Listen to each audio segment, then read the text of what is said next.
Hi, kamusta? Nung mga bata tayo, madami tayong mga kalokohang nagawa.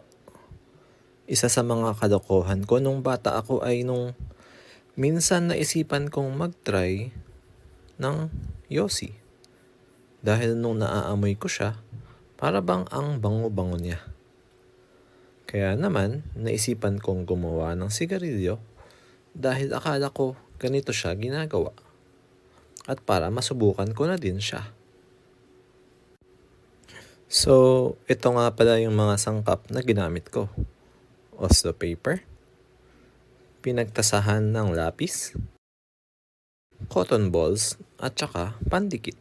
Bali ganito ko siya ginawa.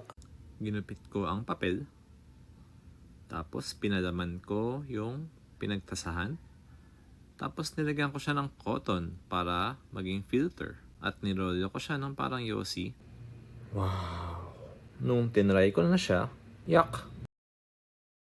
Kadiri!